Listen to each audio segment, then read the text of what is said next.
Welcome to Washington Today on C-SPAN Radio for Thursday, November 21st, 2024. Matt Gaetz withdraws his nomination as President-elect Donald Trump's choice for U.S. Attorney General amid sex trafficking and illegal drug use allegations that he denies. Matt Gaetz writing his confirmation was unfairly becoming a distraction to the critical work of the Trump-Vance transition. While Pete Hegseth, to be nominated for Defense Secretary in the Trump administration, meets with senators on Capitol Hill after a police report about a sexual assault allegation against him is made public. We'll talk about both nominations with Juliegrace Brufke, Congressional Reporter with AXIOS. The House passes a bill that allows the Treasury Secretary to revoke the tax-exempt status of a group that supports terrorism.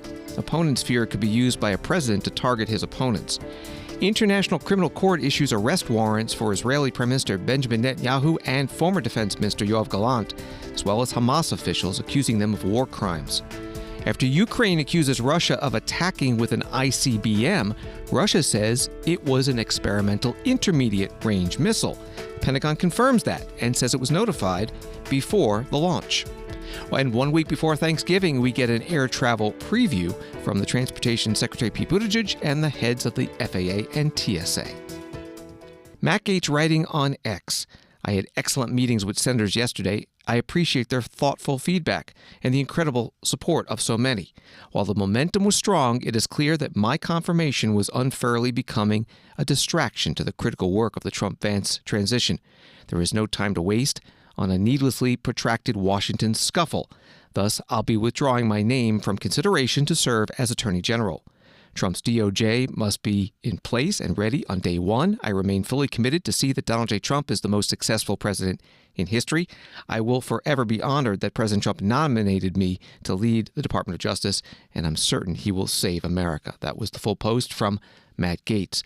President-elect Trump writing on Truth Social, I greatly appreciate the recent efforts of Matt Gaetz in seeking approval to be Attorney General. He was doing very well, but at the same time did not want to be a distraction for the administration, for which he has much respect. Matt has a wonderful future, and I look forward to watching all of the great things he will do. TheHill.com has reaction from Republican senators, Roger Wicker of Mississippi, calling this a positive development. Cynthia Lummis of Wyoming saying he must have gotten some signals yesterday during conversations he was having with senators that this was going to be a distraction. Good on him to recognize that and be self-aware. Senator Dick Durbin, Democrat from Illinois, chair of the Judiciary Committee, currently writing on X, a qualified nominee for the highest position in law enforcement in America must be honest and complete in disclosing his background. Mr. Gaetz did not meet that standard. It's time for Donald Trump to put forward a serious nominee for Attorney General who will fight for equal justice for all Americans. And Senator John Fetterman, Democrat of Pennsylvania, reacting outside the U.S. Capitol. I didn't see that coming. I mean, yes, he was the ultimate troll, and people have the opportunity. They can freak out over things and respond. And if you want to do that, you don't have to. You better pace yourself, though, because it's not even Thanksgiving, and we don't have to react and take unserious things so seriously that the world's going to spin off its axis the way it is right now. But I just heard something.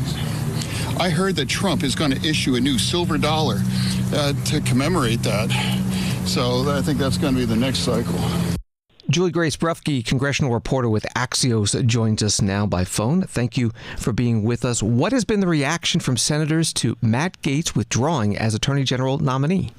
Well, I've talked to a number of lawmakers that are surprised that it kind of happened this early in the process. But he faced an uphill battle, and a lot of leaders have kind of acknowledged that. And he really definitely was going to have a hard time with some of these. He could only lose 3, and moderate Republican senators had some pretty strong concerns. And particularly, the Ethics Committee yesterday we saw on the House side opted not to release that report. I know there were a lot of concerns over the contents of that. So he ultimately said that he didn't want to be a distraction and took himself out of the running there.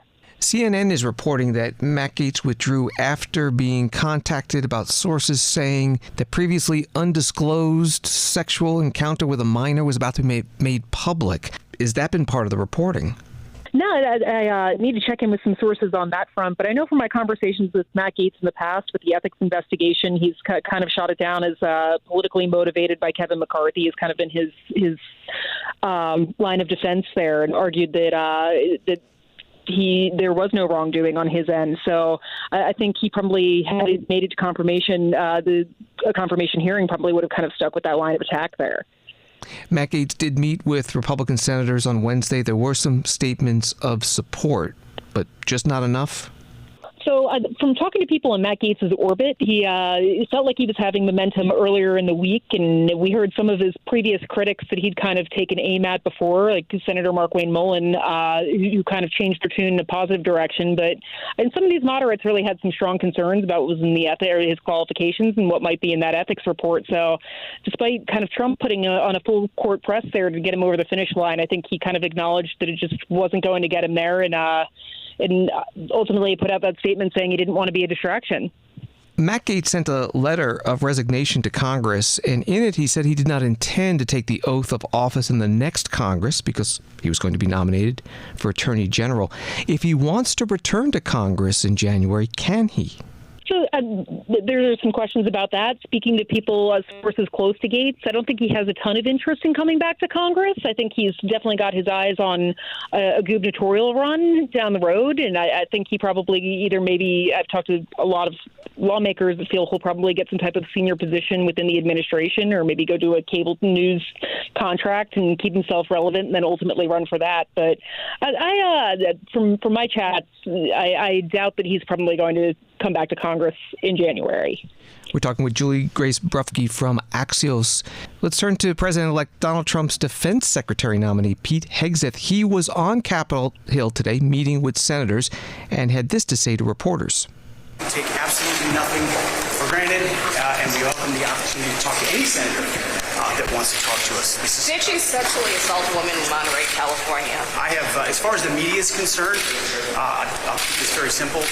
The matter was fully investigated, and I was completely cleared, and that's where I'm going to leave it. Thank you very much. Pete Hegseth speaking with reporters, and MSNBC posting a clip, their reporters speaking with Senator Bill Hagerty, Republican from Tennessee. Did you talk to him about the sexual assault allegations? You missed what I said earlier. It's a disgrace that those allegations are nothing but what you said, allegations that are he said, she said. This is a case that has been dismissed. This is just dredging up something to try to smear and discredit a candidate. It reminds me of what happened to Brett Kavanaugh. Juliegrace Brufke, what are you hearing about the Pete Hegseth nomination? He seems to be getting a relatively warm reception from a lot of Republican lawmakers, but I definitely think there are some things that they're concerned about there. So whether I think we'll see during a confirmation hearing, he's probably going to be pressed on some of these allegations, and we'll see if he's able to get over the finish line. But President-elect Trump is kind of picked in numerous controversial nominees for an array of positions, and whether they're ultimately able to get over the finish line still remains to be seen. And what about questions about his qualifications, his experience? Well, I mean, I think there have been some concerns about how qualified he is for the position, and he'll definitely get grilled on that during a hearing if it makes it that far. But I mean, I think talking to some senators, they feel like he's kind of better positioned than some of the other nominees where they've cast more doubt on whether Tulsi Gabbard will get over the finish line. So right now, he's definitely probably in better shape than Matt Gaetz was prior to his removing himself from AG. But we'll see if he's able to sway enough to be able to get there. And what about the timing for moving these and other Trump administration nominations? Now, President-elect Trump has been very adamant that he would like to see these recess appointments. I know there were some senators. I know Senator McConnell had kind of cast some doubt on that. So I think there's still some decisions being made. But that was definitely something that he was pressing during Senate leadership elections for anyone that he was going to work with there to really rally behind.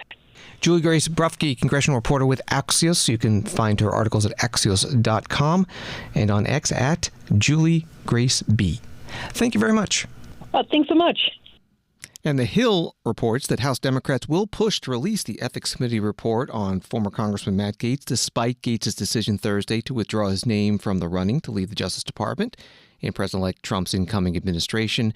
Congressman Sean Casten, Democrat of Illinois, who had introduced a resolution Wednesday to force a House vote on releasing the report, said the public still has the right to know what ethics investigators found as they probed allegations that Gaetz had used illicit drugs and had sexual relations with a minor while he was a sitting congressman. Gaetz has vigorously denied any wrongdoing, reporting from The Hill. And from AP, the House passed legislation Thursday that would give the Treasury Department unilateral authority to strip the tax-exempt status of nonprofits it claims support terrorism, alarming civil liberties groups about how a second Trump presidency could invoke it to punish political opponents. That was from AP. The bill passed by a vote of 219 to 184, with the majority of the support coming from Republicans. Here is Congressman David Kustoff, Republican from Tennessee, on the House floor. Since the horrific attack on Israel by Hamas, the Ways and Means Committee has investigated terror groups and bad actors that threaten the U.S. and our allies. One finding, Mr. Speaker, which should enrage all of us, is that there are tax-exempt nonprofits operating in the United States despite being suspected of providing support to terrorist groups such as Hamas. More recently, and I'm using this term in quotes, a journalist working for a publication called the Palestine Chronicle, which is part of a 501c3 tax-exempt organization based in the U.S., he was discovered holding Israeli hostages in his Gaza home. This is unacceptable. The financing of terrorism and extremism should not have preferential treatment under the U.S. tax code. I think this should be a no-brainer. This legislation will revoke the tax-exempt status of any organization found to have provided, here are the key words, material support or resources to a designated terrorist group within the past 3 years. I do want to note that this part of the bill was originally considered on this floor on April 15th of this year under Bill number 6408, H.R. 6408. The language in H.R. 6408 affecting these tax-exempt groups is the same language in the legislation that we're considering today. It did pass by a vote of 382 in favor to 11 against, which I think in the current political atmosphere is pretty remarkable. Congressman David Kustoff, Republican from Tennessee, on the House floor. Congresswoman Judy Chu, Democrat from California, opposed the bill. I rise in strong opposition to H.R. 9495, legislation that would grant dangerous new powers to allow the incoming administration to target its political enemies. Crucially, it's already illegal for anyone, including nonprofit organizations, to provide material support to foreign terrorist organizations. And prosecutors are already empowered to indict and convict individuals of terrorism charges based on evidence of wrongdoing. But this bill would create a new tool that allows the Treasury Secretary to mete out punishment for tax-exempt organizations based solely on accusations, even without evidence. Keeping in mind the president-elect's long crusade of vengeance and grievance, along with his announced cabinet nominations of his cronies and loyalists, my many constituents have been contacting my office all week, and they and I are very uncomfortable with the creation of this new power. There would be nothing to stop the incoming Trump administration from using this tool to cancel the tax-exempt status and therefore incapacitate any civil society or nonprofit organization with which the president disagrees. This could be an organization that provides legal support for immigrants facing mass deportations, or clinics that provide life-saving reproductive health care. While the bill does lay out a process for organizations to appeal the accusations brought by the Treasury Secretary and retain their tax-exempt status, there is little consolation when the final determination lies within the same secretary that made the accusations in the first place. Congresswoman Judy Chu, Democrat from California, on the House floor. There was a second part of this bill that was not controversial. It would waive IRS penalties for American hostages held overseas who do not file tax returns or pay taxes while detained. The combined bill passed the House today. The vote was 219 to 184, mostly party line. 15 Democrats voted yes, and 1 Republican voted no. Thomas Massie of Kentucky. The bill now heads to the Senate. From NBC News, the International Criminal Court issued arrest warrants Thursday for Israeli Prime Minister Benjamin Netanyahu and former Defense Minister Yoav Gallant, as well as Hamas military chief Mohammed Deif. Over alleged crimes against humanity and war crimes, the ICC accused Netanyahu and Gallant of a string of human rights abuses in the Gaza Strip, where local health officials said the death toll from the Israeli military's year-long assault on the Palestinian enclave had now passed 44,000. At the White House today, the press secretary Karine Jean-Pierre asked about the Biden administration reaction. I wanted to ask you also about the ICC's issuing arrest warrants for several top officials, including Netanyahu, over Israel's conduct in this war. I know that the U.S. rejected this decision. Does the administration see this ruling as a threat to Israel's ability to defend itself? And also Republican Senator Lindsey Graham is calling for the Senate to sanction the ICC after this decision. Is that a measure that the White House would support? Yeah, so a couple things. Let me just say, because this is the first time I've had an opportunity to speak to this at the podium, so let me just say more broadly that we fundamentally reject the court's decision to issue arrest warrants for senior Israel officials. We remain deeply concerned by the prosecutor's rush to seek arrest warrants and the troubling process errors that led to this decision. The United States has been clear that the ICC does not have jurisdiction over this matter. You've heard us say this before. Whatever this prosecutor might imply, there is no evidence, none, between Israel and Hamas. There's just none. In coordination with partners, including Israel, we are discussing certainly those next steps, what that's going to look like. And to your question about sanctions, that's basically kind of just answered it in that last part of what I said. We're in consultation with our partners and also, which include Israel, about our next steps. We fundamentally reject that the ICC has jurisdiction over this situation. And so that's something that we've been pretty clear about, and we'll continue to do so. The White House Press Secretary Karine Jean-Pierre at her news conference in the White House briefing room. Congresswoman Rashida Tlaib, Democrat from Michigan, putting out a statement. The International Criminal Court's long overdue decision to issue arrest warrants for Netanyahu and Gallant for war crimes and crimes against humanity signals that the days of the Israeli apartheid government operating with impunity are ending. Today's historic arrest warrants cannot bring back the dead and displaced, but they are a major step towards holding war criminals accountable. Netanyahu and Gallant must be arrested and brought before the ICC. That was from Congresswoman Rashida Tlaib. Senator John Thune, Republican of South Dakota, the incoming majority leader, said this today on the Senate floor. I'd like to say a word about the International Criminal Court's issuing arrest warrants for Israeli Prime Minister Netanyahu and former Defense Minister Gallant. The ICC's decision is outrageous, unlawful, and dangerous. Israel has a right to defend itself, and the ICC's rogue actions only enable the terrorists who seek to wipe Israel off the map. These actions threaten Israel, but left unchecked, they could pose a threat to the United States in the future. The Senate needs to stand strongly with our ally at this time.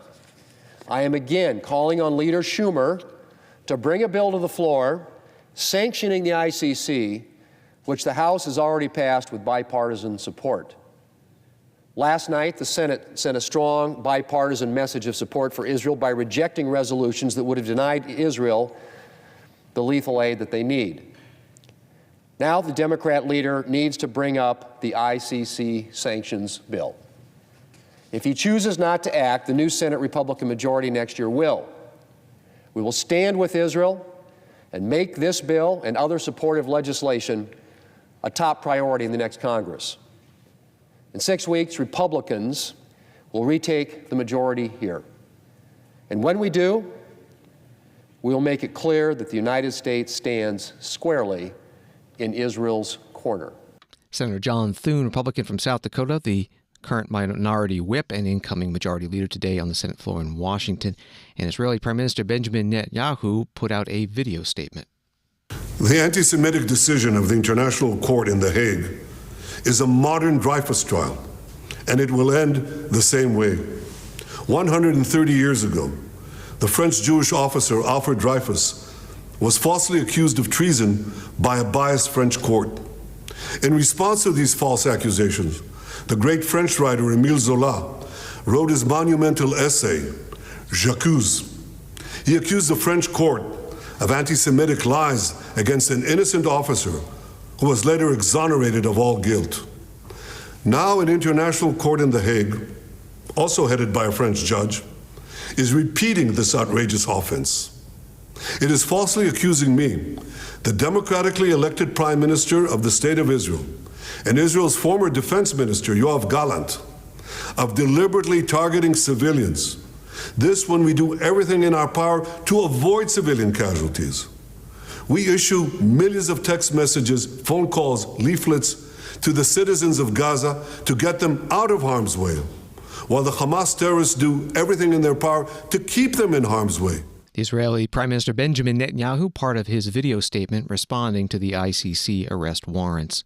AXIOS correspondent Barak Ravid, quoting Israeli and American officials, reporting today that during U.S. envoy Amos Hochstein's talks in Lebanon, significant progress was made towards a ceasefire agreement, but several gaps remain to be closed.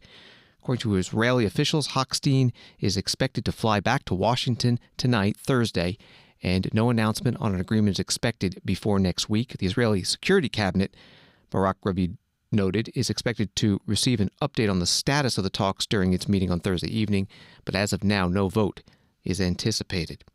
This is Washington today.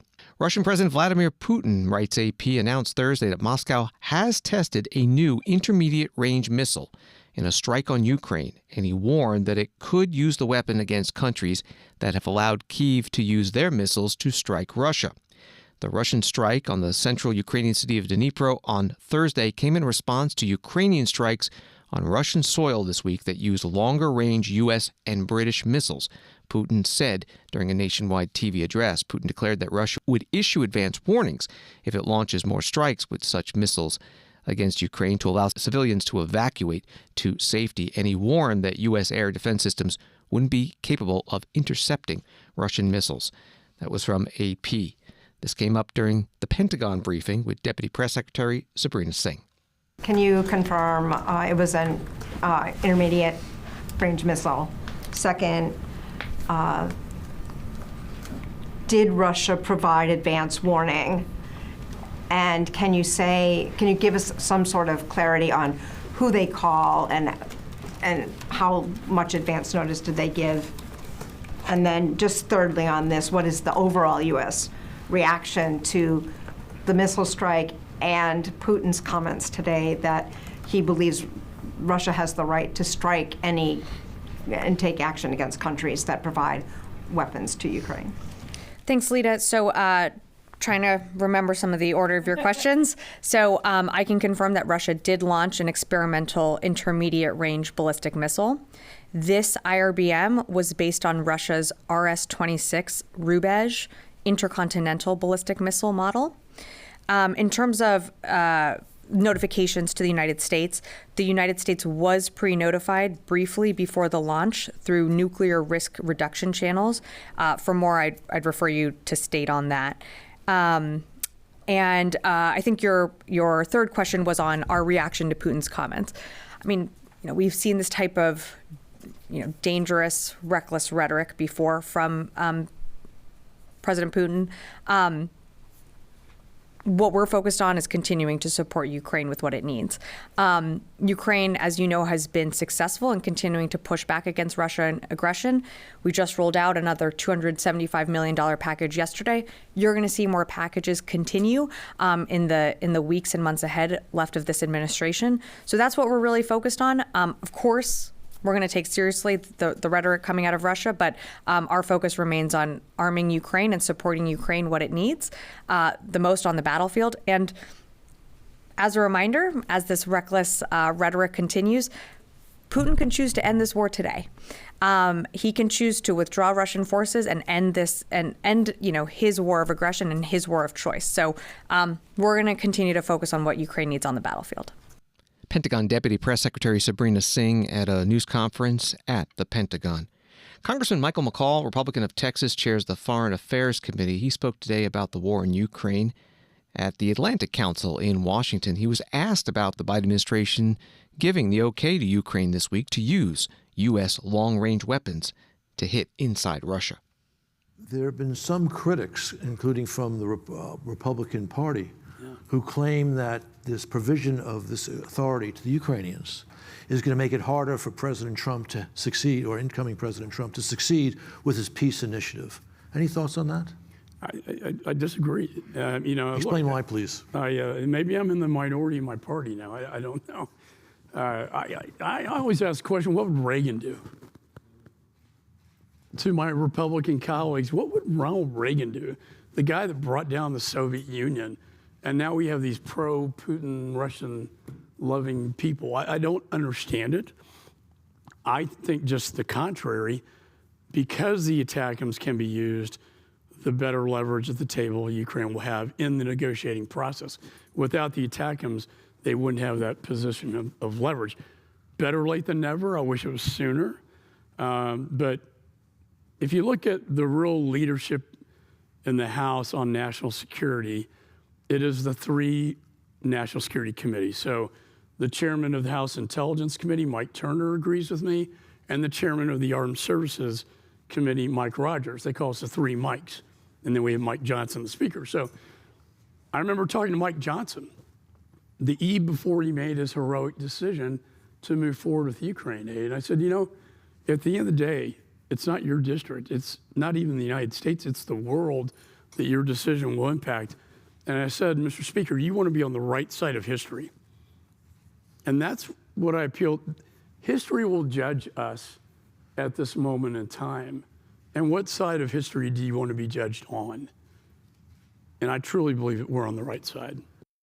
Congressman Michael McCaul, Republican of Texas, chair of the Foreign Affairs Committee, interviewed by John Herbst, Atlantic Council Eurasia Center Senior Director and former U.S. Ambassador to Ukraine in the George W. Bush administration, an Atlantic Council event today in Washington. An article at The Hill about this conversation has this about Congressman McCaul in the next Congress. McCaul withdrew a waiver to the House Republicans to serve as chair of the Foreign Affairs Committee beyond the term limits imposed, setting off a race for the chair among his colleagues. Ann Wagner of Missouri, Brian Mast of Florida, Darrell Ice of California, and Joe Wilson of South Carolina. Washington Today continues in a moment. The weekly podcast is a unique offering from C-SPAN. We record it right here in the C-SPAN radio studios in beautiful downtown Capitol Hill. In a town where extremes get so much attention, this isn't more extreme opinion, it's extreme history, connecting the old with the new. Hear what's happening right now against the backdrop of the history you know. So listen, follow, and enjoy the C-SPAN radio podcast, The Weekly. And have friends and family who love political history and even love C-SPAN's coverage of politics? Tell them about it too. Find C-SPAN's The Weekly wherever you get podcasts.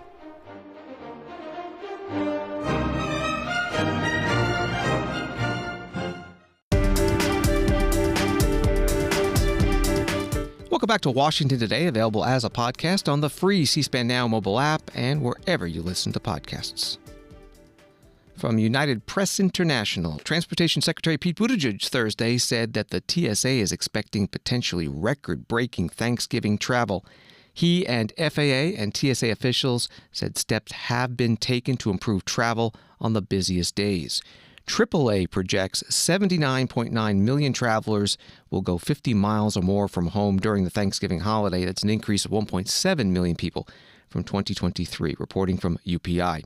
Secretary Buttigieg spoke at a news conference at Ronald Reagan Washington National Airport, along with the administrators of the Federal Aviation Administration, FAA, and Transportation Security Administration, TSA, who gave some detail on the preparations. First, FAA Administrator Michael Whitaker. I'm pleased to be here with Secretary Buttigieg and Administrator Pekoski ahead of what we think will be our busiest Thanksgiving travel period ever. And while every day between now and Thanksgiving will be very busy, Tuesday is forecasted to be our busiest day. And while we know everyone wants to get to their final destination as quickly as possible, our priority is to get you there safely. So you should rest assured the air travel is safer than ever. The FAA works around the clock so that passengers are safe from takeoff to touchdown. In fact, we've seen recently a drop in close calls. And for the first 9 months of 2024, the rate of serious close calls decreased by 72% from the same period last year. That's the result of a lot of action that we've taken to address and prevent runway close calls, including deploying new technology around the country. For example, we sent 4 airfield surveillance systems to the fastest growing airports in the country, Austin, Indianapolis, Nashville, and Dallas Love. This technology reduces the risk of runway incursions by improving air traffic controllers' situational awareness. It's been so successful that we want to deploy that at 14 more airports by the end of this calendar year. We've also installed approach runway verification systems at more than 74 airport towers. This technology provides audio and visual alerts to controllers if an arriving aircraft is lined up to land on the wrong airport surface. And finally, we installed runway incursion devices at 5 airports for operational evaluation. This technology provides air traffic controllers with audio or visual identification of when a runway is not available for arrivals or departure. Looking ahead to next year, the FAA will begin to deploy this technology at 74 airports across the country. Our thousands of air traffic professionals are ready for the increased volume this week and through the holiday season. We're closely watching the weather, which is, of course, the biggest source of delays, and we'll do our best to work around that. Our command center in Virginia has real-time engagement with all of the airlines to find the most efficient, safe path around weather as it occurs. FAA Administrator Michael Whitaker had a news conference at Ronald Reagan Airport in Northern Virginia. Also there, the TSA Administrator David Pekoske. TSA said this week that about 18.3 million passengers are expected to go through TSA checkpoints between November 26th and December 2nd, 6% more than Thanksgiving weekend last year. This will be the busiest Thanksgiving ever in terms of air travel. That's not a surprise, given the incredible recovery in air travel in the United States since the pandemic. This year has already been the busiest in TSA history. All 10 of our top busiest days in our 23 years have occurred since the 24th of May of this year. And we have screened in excess of 3 million passengers in a day for the first time ever. We expect we'll break that threshold over this holiday period. We project our busiest days in terms of passenger volumes to be next Tuesday at 2.8 million passengers across the entire system of 433 airports, next Wednesday at 2.9 million passengers, and then the Sunday following Thanksgiving, which is always our busiest day. It's the busiest day of the year typically in passenger travel. That will be a day that will have more than 3 million passengers, we project. As I said, this year passenger volumes are the highest we've ever seen. And fortunately, our staffing in TSA is also at the highest levels that they have ever been. Plus, we've introduced a lot of new technology to improve security effectiveness, to improve security efficiency, and to enhance the customer experience. We are ready across 433 federalized airports to ensure passengers can complete the screening process within our established wait times of 30 minutes or less for non-pre-check passengers and 10 minutes or less for pre-check passengers. TSA Administrator David Pekoske at a pre-Thanksgiving air travel news conference at Reagan National Airport. His term ends in 2027, and this morning in an interview on CBS News about Thanksgiving travel, he said he loves his job, would like to stay into the Trump administration in January.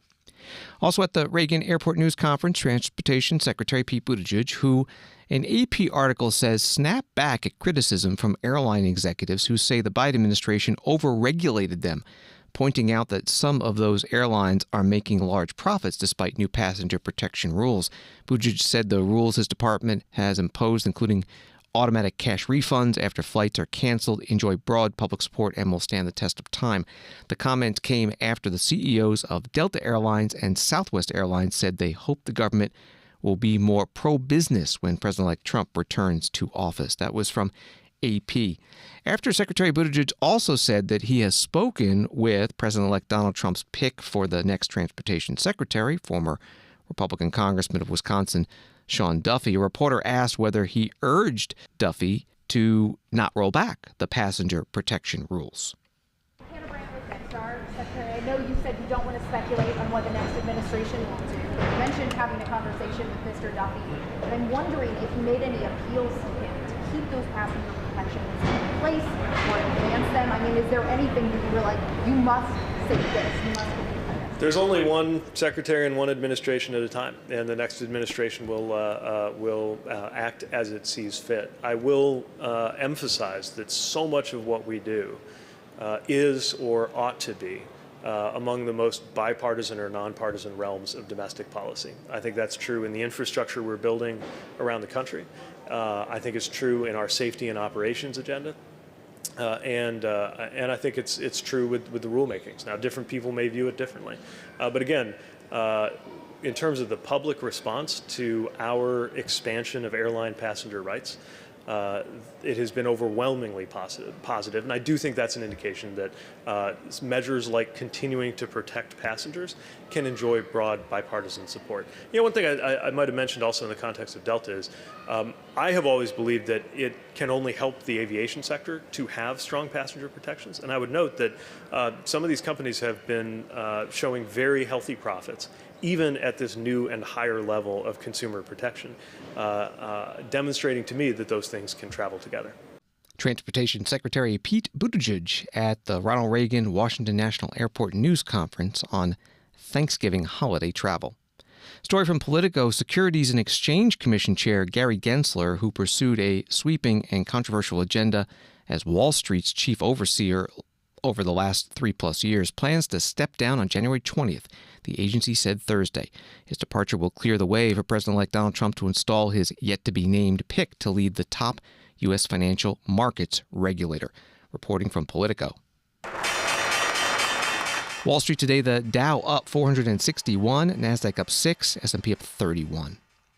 In politics, as in life, a lot comes down to luck. First line in a roll call article. It continues. In fact, every 2 years in November, it's pure luck that decides whether dozens of congressional freshmen will get a coveted Capitol Hill office or one that's really far from the elevators. On Thursday, House members-elect gathered in a cramped meeting room under the Capitol to participate in the office lottery. The quirky biennial event is how the newcomers to the House find out what corner of the Hill they'll call home for the next 2 years, literally in the case of members who sleep in their offices. That was the story from Roll Call. Joe Gaetz, superintendent of the U.S. House office buildings, was presiding, and he started off with a little history. In 1908, members of the 60th Congress selected office assignments for the first time. This tradition has continued for 116 years and began with the completion of the first House office building. That's the building we now call the Cannon Building. Prior to this, members worked from their desks in the House chamber or borrowed space in committee rooms in the U.S. Capitol building. With the construction of the first House office building complete, members awaited their turn to choose an office. A House page picked names and numbers from a box, and then the members selected their new office from a chart. And the tradition continues today. Maybe a little more online, as we conduct this 59th lottery. Joe Gaetz, House Office Building Superintendent, part of the architect of the Capitol's office at today's lottery drawing with the current House freshman class. Then one by one, in randomly generated order, he called each member-elect's name to draw a chip with a number on it from a bag to determine the order they will choose an office from the list of offices available. And Laura Gillen, Democrat from New York, got number 1. Gillen, here we go, Gillen. Gillen draws. Oh! Number 1. Gillen draws number 1.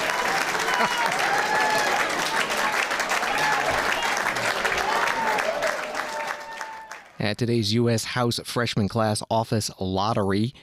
Back to the roll call article, the event offers Hill watchers an idea of who among the incoming freshman class has made the best impression on their peers who cheer loudly for their favorite co-partisans. And from the article, Michigan Republican Tom Barrett had been hoping to land a space in Longworth that was held several decades ago by Louis C. Rabot, an ancestor who served in Congress. Barrett posted on X, "We got it. Thank you to my freshman colleagues, Republicans and Democrats, who were kind enough to allow me to select the office once occupied by my great-grandfather." And finally, on Washington today, President Joe Biden welcomed the 2024 NBA champion Boston Celtics to the White House today. They beat the Dallas Mavericks in June in 5 games for their 18th league title. I know it wasn't easy. You came close more than once, but you put in the work. You clocked one of the greatest seasons ever. 64 wins, the best record in the league last year. More points per possession than any team in NBA history. Roll the playoffs, beating the Heat in 5, the Cavs in 5, and the Pacers in 4. Then you dominated Dallas on both ends of the floor. And now, that 18th championship banner hangs in the rafters. With the start of the new season, you're hungry for more. Total team effort that you show off the court as well. Working across Boston through your foundations to fight injustice, to expand education, to register voters, deliver health care to infants and moms, and so much more. It matters what you do. It really genuinely matters. So let me close with this. Something I thought I knew a lot about this, but I was surprised to learn this today. I didn't realize that in 1963, President John F. Kennedy welcomed the Boston Celtics as the first NBA champions to visit the White House ever. First time. It's part of that wonderful tradition, celebrating the power of sports to bring people together. It's a tradition that I've had the honor to continue. No matter the sport, what these champions all have in common are core values, and I mean this sincerely. Hard work, teamwork, respect, the knowledge that no one of us is ever as good as all of us can be when we're together. President Joe Biden at the White House with the NBA champions for 2024 Boston Celtics. And per tradition, he was given a jersey with his name on the back, number 46, the number of his presidency. Thanks for listening to Washington Today. Subscribe to C-SPAN's free evening newsletter Word for Word and get the stories making headlines in Washington sent to your inbox every day. You can sign up at cspan.org/connect. Have a good night.